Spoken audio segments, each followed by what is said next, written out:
ಸೊಪ್ಪುಗಳಲ್ಲಿ ವಿಶೇಷವಾಗಿ ಸ್ವಲ್ಪ ಹೆಚ್ಚು ಪ್ರೀತಿ ಅಂತಂದರೆ ಬಸಳೆ ಸೊಪ್ಪು. ಅದರಲ್ಲೂ ಕರಾವಳಿ ಭಾಗದವರಿಗೆ ಬಸಳೆ ಸೊಪ್ಪು ಸ್ವಲ್ಪ ಜಾಸ್ತಿ ಇಷ್ಟ ಆಗುತ್ತೆ. ಏನಂತೀರಾ? ನಿಮಗೆಲ್ಲ ಯಾವ ಸೊಪ್ಪು ಇಷ್ಟ ಅಂತ ಕಮೆಂಟ್ ಮಾಡಿ ತಿಳಿಸೋದನ್ನು ಮರಿಬೇಡಿ. ಹಾಯ್ ಫ್ರೆಂಡ್ಸ್, ಎಲ್ಲರಿಗೂ ನಮಸ್ಕಾರ.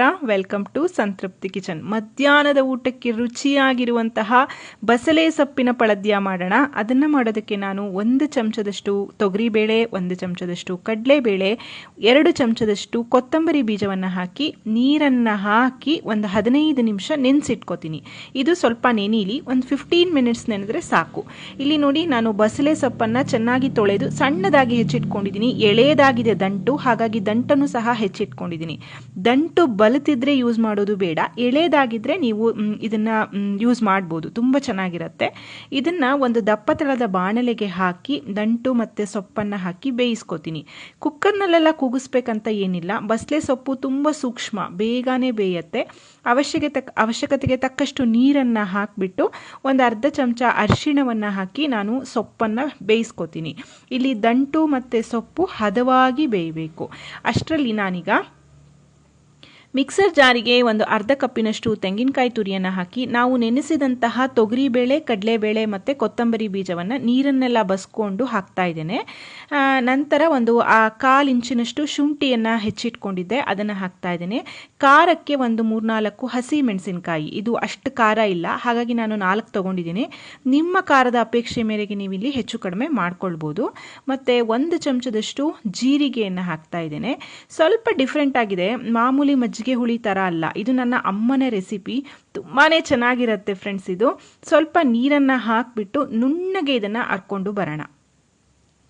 ನೋಡಿ, ನಾನು ನುಣ್ಣಗೆ ಮಸಾಲೆಯನ್ನು ಅರ್ದ್ಕೊಂಡು ಇಟ್ಕೊಂಡಿದ್ದೀನಿ. ಈ ಕಡೆ ನಾವು ಬೇಯಿಸ್ಲಿಕ್ಕಿಟ್ಟಂತಹ ಬಸಳೆ ಸೊಪ್ಪು ಸಹ ಹದವಾಗಿ ಬೆಂದಿದೆ. ಆ ದಂಟು ಬೆಂದಿದೆಯಾ ಅಂತ ಚೆಕ್ ಮಾಡಿ. ಸೊಪ್ಪು ಬೆಂದುಬಿಡತ್ತೆ. ನಾನು ಆಗಲೇ ಹೇಳಿದಾಗೆ ಎಳೆಯದಾಗಿದ್ದರೆ ಚೆನ್ನಾಗಿ ಬೇಯುತ್ತೆ. ಚೆನ್ನಾಗಿ ಬೆಂದಿದೆ, ಮೆತ್ತಗಾಗಿದೆ. ಈಗ ನಾವು ರುಬ್ಬಿದಂತಹ ಮಸಾಲೆಯನ್ನು ಇದಕ್ಕೆ ಸೇರಿಸ್ಕೊಳ್ಳೋಣ. ಈ ಪಳದ್ಯ ಬಿಸಿ ಬಿಸಿ ಅನ್ನದೊಟ್ಟಿಗೆ ಪಕ್ಕದಲ್ಲಿ ಒಂದು ಉಪ್ಪಿನಕಾಯಿ, ಒಂದು ಹಪ್ಪಳನೋ ಒಂದು ಸಂಡಿಗೆ ಹಾಕ್ಕೊಂಡು ಊಟ ಮಾಡೋಕ್ಕೆ ತುಂಬಾ ಟೇಸ್ಟಿಯಾಗಿರುತ್ತೆ. ಒನ್ ಆಫ್ ಮೈ ಫೇವ್ರೇಟ್ ಅಂತ ಹೇಳ್ಬೋದು. ಮಸಾಲೆಯನ್ನು ಹಾಕಿ ಚೆನ್ನಾಗಿ ಕುದಿಸ್ಕೊಳ್ತಾ ಇದ್ದೀನಿ. ಆ ಬೇಳೆಯಲ್ಲಿರುವಂತಹ ಹಸಿ ವಾಸನೆ ಎಲ್ಲ ಹೋಗಿ ಚೆನ್ನಾಗಿ ಕುದಿಬೇಕು. ಕುದ್ದ ಮೇಲೆ ನೋಡಿ, ಇದು ದಪ್ಪ ಆಗತ್ತೆ. ಯಾಕೆಂದರೆ ನಾವೀಗ ತೊಗರಿಬೇಳೆ, ಕಡಲೆಬೇಳೆ ಎಲ್ಲ ರುಬ್ಲಿಕ್ಕೆ ಹಾಕಿರೋದ್ರಿಂದ ದಪ್ಪ ಆಗತ್ತೆ. ಚೆನ್ನಾಗಿ ಕುದ್ದ ಮೇಲೆ ಒಂದು ಅರ್ಧ ಕಪ್ಪಿನಷ್ಟು ದಪ್ಪವಾಗಿರುವಂತಹ ಮಜ್ಜಿಗೆ, ಮೊಸರನ್ನು ಕಡೆದು ಮಜ್ಜಿಗೆ ಮಾಡಿಟ್ಕೊಳ್ಳಿ. ತುಂಬ ಹುಳಿ ಮಜ್ಜಿಗೆ ಎಲ್ಲ ಬೇಡ. ಮಜ್ಜಿಗೆಯನ್ನು ಸೇರಿಸಿ ಫ್ಲೇಮನ್ನು ಆಫ್ ಮಾಡಿಬಿಡಿ. ಮಜ್ಜಿಗೆಯನ್ನು ಹಾಕಿ ಕುದಿಸ್ಬೇಕಂತ ಇಲ್ಲ. ಮಜ್ಜಿಗೆಯನ್ನು ಹಾಕಿ ಮಿಕ್ಸ್ ಮಾಡಿ ಮತ್ತೆ ರುಚಿ ನೋಡ್ಕೊಳ್ಳಿ. ಉಪ್ಪು ಬೇಕಿದ್ರೆ ಉಪ್ಪನ್ನು ಹಾಕ್ಕೊಳ್ಳಿ. ನಾನಿಲ್ಲಿ ಸ್ವಲ್ಪ ಸಪ್ಪೆ ಅನ್ನಿಸ್ತಾ ಇದೆ, ರುಚಿಗೆ ತಕ್ಕಷ್ಟು ಉಪ್ಪನ್ನು ಸೇರಿಸ್ತಾ ಇದ್ದೀನಿ. ಇಲ್ಲಿ ನೀವು ಇದನ್ನ ಬಸಳೆ ಸೊಪ್ಪಿನ ಬದಲಾಗಿ ದಂಟಿನ ಸೊಪ್ಪು ಅಥವಾ ಯಾವ್ದಾದ್ರು ತರಕಾರಿಯೊಟ್ಟಿಗೆ ಮಾಡೋದಾದರೆ ತೊಂಡೆಕಾಯಿ, ಬೂದುಗುಂಬಳಕಾಯಿ ಎಲ್ಲದರಲ್ಲೂ ಮಾಡ್ಬೋದು. ಈಗೊಂದು ಗಮ್ಮತ್ತಿನ ಒಗ್ಗರಣೆ ನಾವು ಕೊಡೋದು, ಇದಕ್ಕೆ ತೆಂಗಿನೆಣ್ಣೆ ಒಗ್ಗರಣೆ. ನೀವು ಯಾವ್ದು ಸಹ ಕೊಡ್ಬೋದು. ಎಣ್ಣೆ ಬಿಸಿ ಆದಮೇಲೆ ಅರ್ಧ ಚಮಚದಷ್ಟು ಸಾಸಿವೆಯನ್ನು ಹಾಕಿದ್ದೇನೆ, ಅರ್ಧ ಚಮಚದಷ್ಟು ಜೀರಿಗೆಯನ್ನು ಹಾಕಿ 1/4 ಚಮಚದಷ್ಟು ಮೆಂತ್ಯವನ್ನು ಹಾಕಿದ್ದೇನೆ, ಮತ್ತು ಕರಿಬೇವಿನ ಸೊಪ್ಪು, ಮುರಿದಿರುವಂತಹ ಬ್ಯಾಡಗಿ ಮೆಣಸಿನಕಾಯಿ.